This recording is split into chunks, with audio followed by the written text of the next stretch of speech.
Welcome বন্ধুরা, আমি নিশিত দে। আমার হোম গার্ডেনিং উইথ নিশিত চ্যানেলে সবাইকে স্বাগত। তো বন্ধুরা, এখন মে মাসের মাঝামাঝি চলছে, তো বুঝতেই পাচ্ছেন যে কতটা গরম পড়েছে। প্রায় 38 থেকে 39 ডিগ্রি টেম্পারেচার এখন। তো আমরা যারা ছাদে গাছ বসাই, টবেতে যারা গাছ তৈরি করি, তো ফুল ও ফলের গাছ তো আছে সকলের কাছেই। তো সেই গাছ এরকম এত রোদে রাখার পর হঠাৎ যদি একদিন বৃষ্টি হয় খুব জোরে, তারপরের দিন আপনারা কি করবেন? মানে দেখবেন অনেক সময় দেখা গেছে প্রচুর বৃষ্টি হওয়ার পর 2 থেকে 3 দিন পর কিন্তু আপনার গাছ ঝিমিয়ে মারা যাচ্ছে। তো এই ক্ষেত্রে যেটা করতে হবে সেটা হচ্ছে আপনাদের ফাঙ্গিসাইড স্প্রে করতে হবে গাছেতে। কারণ প্রচুর গরমের পরই হঠাৎ যদি বৃষ্টি হয় তাহলে কিন্তু গাছেতে অনেক সময় ফাঙ্গাস লেগে যায়। তো সেই ক্ষেত্রে আপনাদের ফাঙ্গিসাইড স্প্রে করতে হবে। চলুন আমি আমার গাছগুলোতে ফাঙ্গিসাইড স্প্রে করছি, দেখে নেওয়া যাক কোন কোন গাছে মানে বেশি প্রয়োজন এই ফাঙ্গিসাইডের। দেখুন, এই সকল যে গাছ মানে যেগুলো অ্যাডেনিয়াম, যারা খুব কম বৃষ্টি হলেই কিন্তু তারা ফাঙ্গাসের অ্যাটাক হতে পারে, মানে যাদের ফাঙ্গাসের অ্যাটাক হওয়ার প্রবণতা সব থেকে বেশি, যেমন এই সাকুলেন্ট প্রজাতির গাছ বা এই অ্যাডেনিয়াম টাইপের গাছ, এই সকল গাছের হচ্ছে যে কোনো সময় এই গোড়ায় কিন্তু ফাঙ্গাস লেগে যেতে পারে এই হঠাৎ একবার বৃষ্টি হওয়াতে। এই সকল গাছে কিন্তু অতি অবশ্যই আপনাদের বৃষ্টি হলে একবার করে ফাঙ্গিসাইড স্প্রে করে দিতে হবে।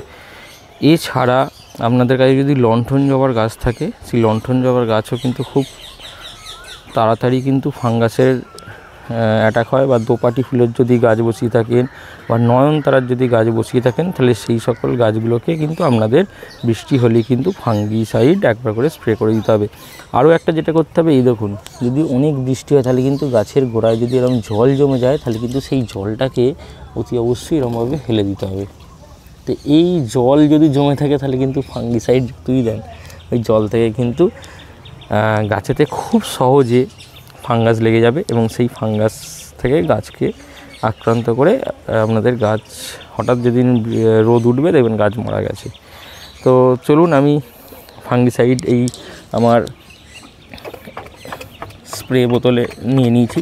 তো 1 গ্রাম 1 লিটার জলে ভালো করে মেশাবেন। আপনারা স্পুর 907, তারপর ফিউশন, এছাড়াও সাব ফাঙ্গিসাইড মানে যেটা কার্বেন্ডিজিম আর ম্যানকোজেব 2% থাকবে, তো সেই রকম ফাঙ্গিসাইড আপনারা ইউজ করবেন। তো চলুন আমি ইউজ করে দেখাই।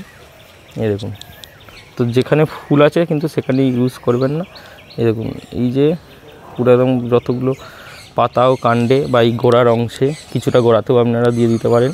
তো এরকম জায়গায় আপনাদের বৃষ্টি হওয়ার পরই কিন্তু ইউজ করে নিতে হবে। এই দেখুন, তাহলে কিন্তু আপনাদের গাছ একেবারেই সিকিওর হয়ে যাবে আর আপনাদের কোনো টেনশন থাকবে না। তো এরপর যদি আপনাদের আবার বৃষ্টি হয় 2-3 ঘন্টা পর, তাহলে কিন্তু কোনো অসুবিধা নেই।